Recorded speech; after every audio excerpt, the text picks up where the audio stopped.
A very warm welcome to StudyIQ, my dear friends. I am Prashant Mavani. I hope you all are doing good. Today is 7th August 2020. Day is Friday. I would like to start today's discussion with this quote by Carl Sagan. Imagination will often carry us to worlds that never were, but without it, we go nowhere. Imagination is something that is in your hand.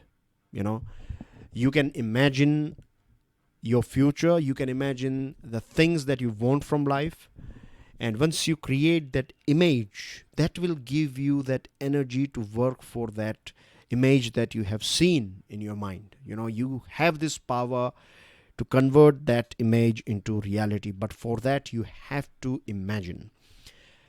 With this, dear friends, StudyIQ team has designed a smart course. This smart course is for Civil Services Examination. It covers your pre as well as mains examination, and to find out more about it, all you have to do is download our mobile application. To download the PDF of today's lecture, check out my Telegram channel. And on our table, we have 4 interesting articles today. The first one is about academic research. Academic research is necessary but not sufficient. We will ask a question, why? Then we have Cartographic Challenges. It's about a new map of Pakistan. Third one is about straying into troubled waters. It's about fishermen of both India and Pakistan. And the last one is from Indian Express. Very interesting article. It is talking about the success, right, after Article 370 and Article 35A abrogation. How we can scale the success of the removal of these two articles. And here, the person who has written this article, he is Senior Superintendent of Police. He's working in Jammu and Kashmir, so he's talking about some practical experience as well. And then we have some news items to go through. So let's quickly start with this one. The Government of India is in the process of revisiting Science, Technology and Innovation, STI Policy. Government is revisiting government is going through it. So basically government is revising it, and government is trying to make it more up to date or synced with today's realities or today's necessities. Now, before I move on, let me tell you this article is written by R.B. Grover. I'm not sure how many of you are aware about R.B. Grover, but R.B. Grover is Emeritus Professor, Homi Bhabha National University, and he's also a member of Atomic Energy Commission. So the things that he is saying here, or the person who has written this article, he has good experience with innovations as well as inventions. I'm going to throw some more light on these two terms that I have just said. The policy will guide the agency of government mandated with funding research in higher education institutions and national laboratories. So basically it's about giving more funds to those institutions that are important for national development. So the big question is, what kind of research should be funded, right? There should be some priority areas, isn't it? But for that, we have to go through this statement by the person that you can see on your screen. His name is William Shockley. Now, he's a Nobel laureate, and I have a question for you. Can you tell me in which area, in which sector he got his Nobel Prize, right? He worked in which area, so that he worked in a particular area, and because of that he got this Nobel Prize. So give me the name of that sector or that field, right? Stick your answer in the comment section. Now, it's very interesting what William Shockley said in his Nobel lecture in 1956, that words like pure, applied, unrestricted, fundamental, basic, academic, industrial, practical, etc. are being used frequently in a derogatory sense. On the one hand, to belittle practical objectives of producing something useful, and on the other hand, to brush off the possible long-range value of explorations into new areas where a useful outcome cannot be foreseen. I hope you have got it. If you are confused with this, then let me read this few lines here, and then I believe it will be okay. See what he has said, that nowadays, or since 1956, I believe, they use this word pure and applied research and unrestricted funding or research and fundamental research and basic research and academic and industrial, etc. So all these words are used, and they are used quite frequently in a derogatory sense. On the one hand, to belittle practical objectives. Many times what happens is that we don't really care about practical objectives of producing something useful. And in our country, there are so many people, they do PhDs, they do their research, but it is all about, it's not about producing something new, it's more about to get a permanent job in government colleges. This is a reality. On the other hand, what happens is, and then we, not in the other hand, but then we have this thing as well when it comes to research, that many a times we don't pay that much attention to, many a times what happens, we stick with our narrow vision. Like if we do research on something, then we won't result in, let's say, next 1 or 2 years.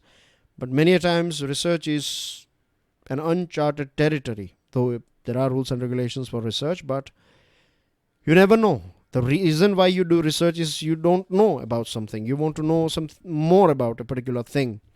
So many a times what you do today will not produce any result, but that will work as an important step for the second or for the 10th step, right? For to reach at level 10, you need to have level 1, 2, 3, 4, isn't it? So someone will build this one, someone will build this one, someone will build step number 3. And then you will reach, or this whole field will reach at number 10 or its summit or its peak. Experts in science and technology studies have come up with alternate frameworks and terminology to provide a comprehensive picture and avoid any value judgment. For example, NASA has delivered a new terminology called technology readiness levels. So it measures the whole system. So you have TRL1, that is technology readiness level 1. So this is limited with, or it is all about basic principles, and it is more about publications. It's more in academic world. TRL2 corresponds to formulation of technology at the level of concept. So it takes you out of this, you have your feet in academic world, but then you are moving a little bit further to more of concept level. And the TRL framework advances to, then you have this TRL framework, and it is about proof of concept and prototype demonstration, ending with actual deployment or making a particular product. I would like to add more things here. I believe this will help you understand what we are talking about. See, when I was doing my masters, I opted for one particular subject called innovation management. At that point of time, this subject, I'm talking about 10 years ago, 2010. So 10 years ago when I was doing my masters, at that point of time, this subject was quite new, innovation management. And I still remember this thing from that subject, that there is a big difference between invention and innovation. Invention is what you do in your lab, in your laboratory, or it's not always about scientific chemistry and that chemicals pouring each other and making something new and smokes coming out. No. Lab means it can be your library, it can be your academic world, so it's more about finding something new. So that's your invention. But innovation is bringing that invention or making a product or service out of that invention and delivering that particular thing in the market. So I'll give you example of waves, right? We know radioactive waves and other waves. So finding and learning about waves is one thing. It's all about invention. But then we use this microwaves, microwave in our kitchen. So this is a product that we have used using these waves, right? We have created a device or an appliance that can have these microwaves, that can release these microwaves, and this can help you warm your milk or maybe your pasta or whatever it is, right?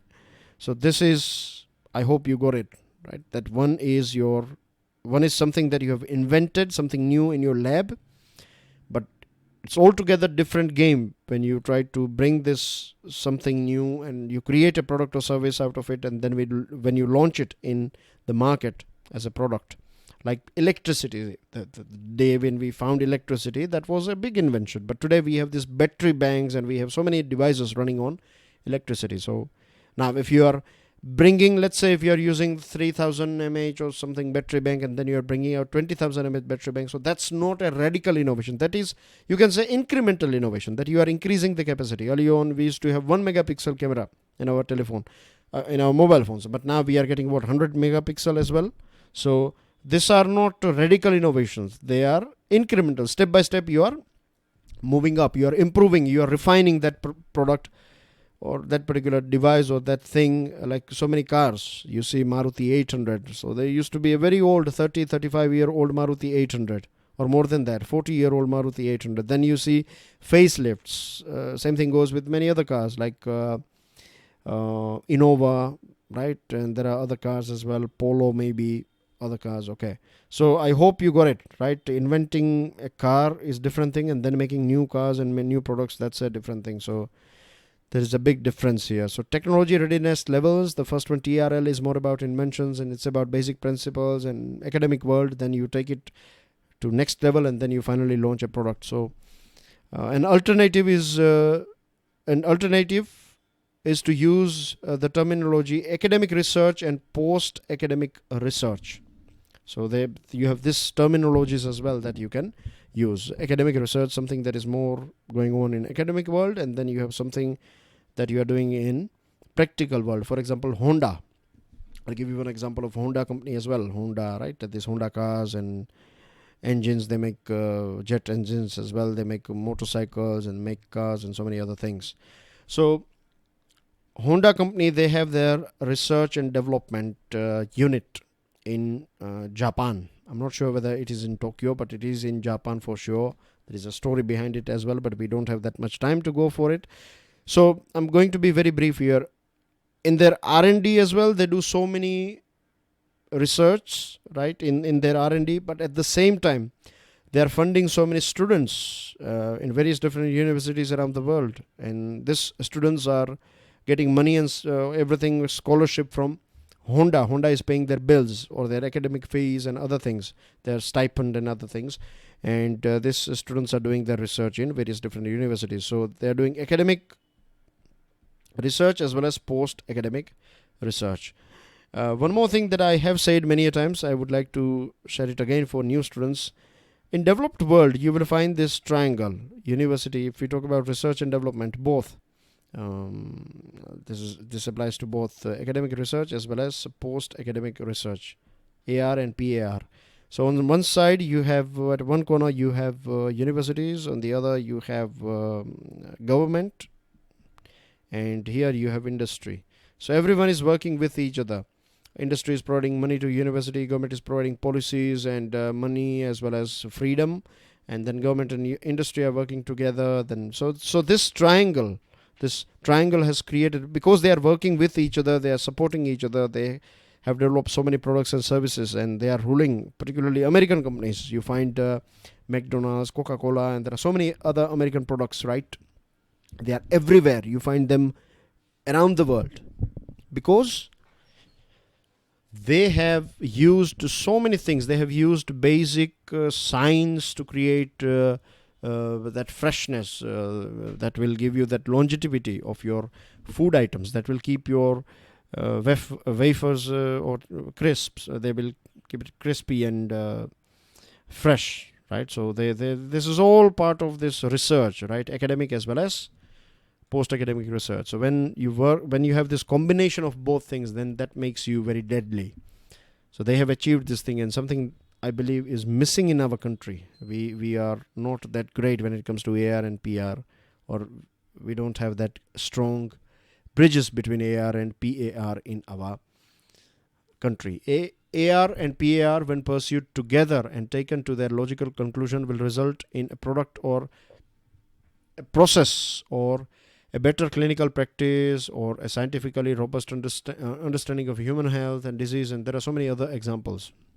It is often said that India's investment in research is lower than that by advanced countries. Here, two observations need consideration. First is that countries belonging to Organization for Economic Cooperation and Development, OECD, report research statistics according to Frascati manual, which was first drafted in 1963 and has gone through 5 revisions since then. And India has to decide where to increase investment in AR or PAR. I would say in both, and create bridges between both. That's what I think. That's what I believe that we need here. We cannot just reject AR. We cannot say that let's get rid of this university research or this academic research and just focus on things through which we can produce good result. No, it does not work like that. You need fresh eyes, fresh pair of eyes looking at things from various different angles. When you are part of a company, when you will work, then you will realize this thing, that when you become part of a system, then it's very difficult. You fall in this trap of being used to, right? Being used to is also a trap. So you get used to with things to such an extent that you cannot look at things from third eye perspective or from a third party point of view.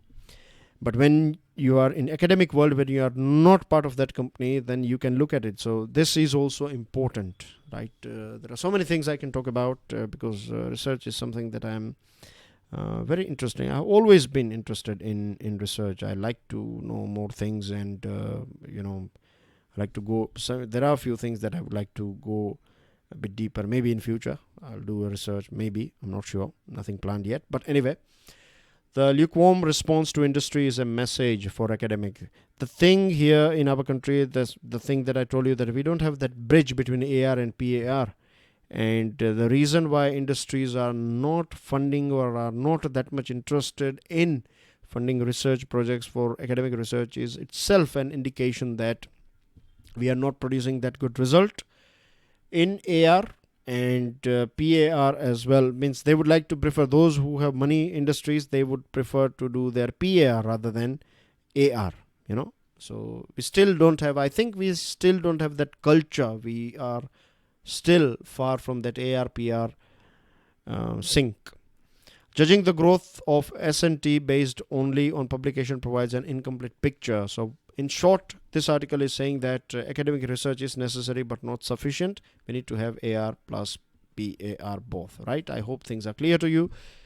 Now, before we move on to next topic, dear friends, it's a humble request that share this lecture with other students. Please don't forget to subscribe to our channel and hit the like button if you have learned something from today's discussion. Now, funny things.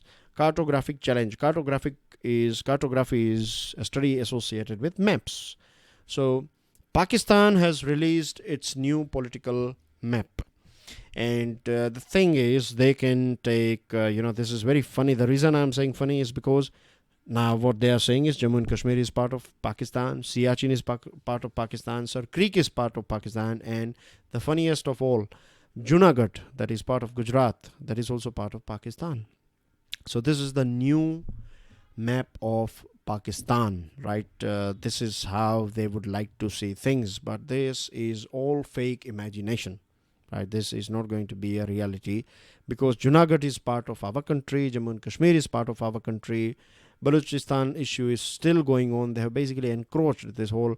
If you go through the history of Balochistan, you will find that one of the most, just like we used to have Gandhiji, they used to have one leader over there, and they have killed them. Seriously, if you do a little bit of research, you will find that they asked this person to come for a meeting, and when he was there, he never came back from that meeting. Can you believe this thing? So, anyway. India has, of course, said that this is political absurdity and accused Pakistan of attempting a form of territorial aggrandizement supported by cross-border terrorism. The problem is that things or agreements that we have done in last 70 years, Pakistan has destroyed them by releasing this sort of maps. And earlier on, Pakistan used to say that the whole Jammu and Kashmir, Jammu and Kashmir was a state, isn't it? But now it is union territory. And then we have another union territory, that is Ladakh. So this whole portion, right? Pakistan used to say this 6 parts like Jammu, Kashmir, Ladakh, Gilgit-Baltistan, POK, Aksai Chin, all this region was, means it used to talk about that we are committed and we are going to create good future of this whole 6 parts of Jammu and Kashmir. But this latest map, if you observe, then they are not clear about Aksai Chin, because then the master will get angry if you talk anything, because at present Aksai Chin is under control of China.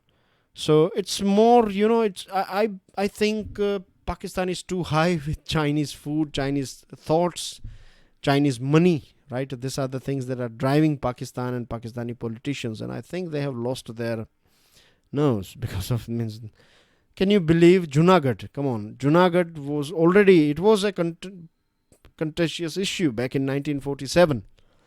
But in February 1948, there was a referendum, and 95% of population of this then princely state has said that they want to stay with India, and it was sorted out forever. Now, if you are saying that Junagadh is also part, this is not, no one is going to buy this thing. In fact, the world is going to laugh on Pakistan by releasing this map. And one thing, again, last one, and then we'll talk about this thing. You see here, you can see they are ganging on India. On one side you have Pakistan, then you have China, and you have Nepal. These 3 countries are releasing their own maps, and they are playing this game with our country. Straying into troubled waters. This is again about India and Pakistan. As you can see here, this is Gujarat, right? And Gujarat is not that far from Pakistan. In fact, it is sharing its border as well. But when we talk about waterways, then it's not far. So there are hundreds of families who are in deep pain because the breadwinner, the man of the house, is in Pakistani jail. There are so many fishermen from Porbandar, Mangrod, Verawad. They are living in Pakistani jail at present. They are in Pakistani jail because, see, these guys, they are poor fishermen. They don't have those latest gadgets, and they don't know when they are in Indian waters or in Pakistani waters. So by mistake, when they are in Pakistani waters, they are being caught by this Coastal Guard of Pakistan and Pakistan Navy, and same thing happens with their fishermen as well. So their only crime is that they were doing their own work. They were trying to earn some money for their family. They were trying to earn their bread and butter from this Arabian Sea's water, but they are caught now. So they are there in the jail, and no one is talking about them, and their families are ruined here. There are some 270 Indian fishermen and 54 civilian prisoners in Pakistani prisons, and in India there are 97 Pakistani fishermen and 265 civilian prisoners in our jail. So is there any solution for it? Yes. Back in 2008 there was this proposal, and as per this proposal, what happened is we created this committee, 4 judges from Pakistan and 4 judges from India, and these judges, they will visit each other's country, and they will go through all the things like meeting prisoners and examine consular access, status of their cases, delay in release, repatriation, and their health condition, and etc. So this was working very smooth, and this committee gave so many recommendations to government. Government praised both countries, right? Government said that you have done good work, but recommendations were never implemented. The last meeting was held back in 2013, and 5 years later there was a move to revive the panel. So India nominated 4 members, but Pakistan has so far not nominated any members, and this is in what we say. At present, it is lull. It is not going on. Nothing is happening here, and so many people are suffering from it. Just imagine those people, right? Their wives, their elder parents, their kids. They are waiting for the father or the husband or the son, and you never know when they are going to come back, if they are ever going to come back. So, and you don't know how they are treated. So, this is very painful. Those people who can make a big difference in this thing should definitely work, and I'm talking about both sides, for both sides, right? From Pakistani officers as well as Indian officers, Indian politicians as well as Pakistani politicians. They should work together to find a solution for these innocent people there, but just doing their job, right? Nothing else. They are not spies. Then distance covered in Kashmir. This article is written by Senior Superintendent of Police, and he starts with this example of Tariq Mohand. He was a carpenter. He used to live in this Hef village of Sofian district, and one day he was abducted by terrorists, and after that his dead body was found. He was tortured and he was killed, and the next morning he was not termed as terrorist. He was just they just chucked his dead body, and so he was last ritual took place, and after a few days this terrorist said that he is a martyr, and then they took out his body again, and then they gave him a place in this so-called a graveyard that is dedicated for martyrs. Just imagine the situation of that family, right? This guy, this Tariq Mohand, was not involved with any sort of terrorist activity. He was just abducted because they used to believe that he is an informer. And there are so many people in Jammu and Kashmir, their life have been ruined by this terrorist organizations and terrorists. They come and they pick up these guys and they beat them up, and they threaten them and so many things. So this article is about abrogation of Article 370 and 35A. What is the positive result of it?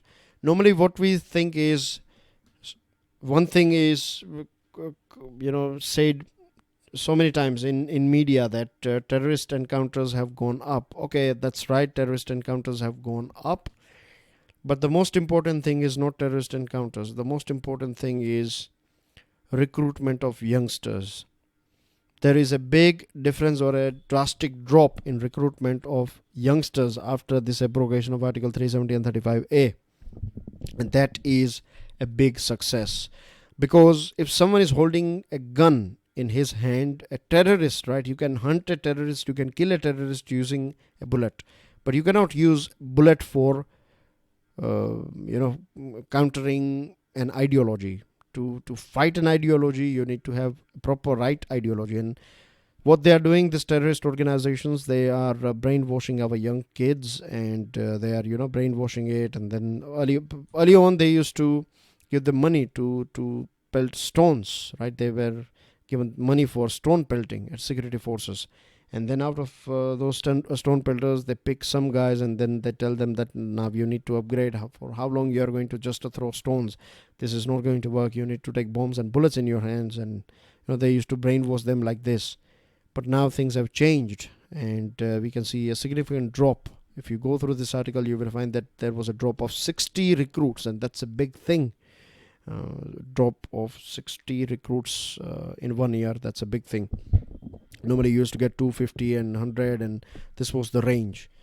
So more than 80% of new recruits belong to the age group of 24 and 32, and one of the toughest job is to convince and counsel these youngsters to not join these terrorist organizations. In post-August, 5th August Kashmir, officers at ground have more freedom and space to implement their vision and check the rise of recruitments to terror ranks, and they have been successful in doing this thing to an extent, and that's a big victory. Again, it's an ongoing process, but the way things are going on, if we go on doing the same thing, right, if recruitment goes down, then we will break the back of these terrorist organizations as well as ideology. And then we are in this news zone. Prime Minister Modi to deliver inaugural address at conclave on transformational reforms in higher education under National Education Policy. Today, former Jammu and Kashmir Lieutenant Governor Girish Chandra Murmu is now king of our country. Manipur extends a complete lockdown till 15th August. Country's first Kisan special parcel train to run from today to provide a seamless supply of perishable produce. Vice President advises other nations to refrain from commenting on India's internal matter. And India tested more than 6 lakh COVID-19 samples for third consecutive day. CBI Manoj Shashidhar to investigate Sushant Singh Rajput suicide case. Defense Institute of Advanced Technology DIAT has bagged first prize in Smart India Hackathon SIH 2020, and Sri Lanka ruling party led by Mahinda Rajapaksa registered landslide victory in parliamentary election, and India seeks assessment on damage from Lebanon caused by Beirut. And that's everything from my side. Thank you very much for watching this video. Please make sure that you share this lecture with other students. God bless you all. Jai Hind.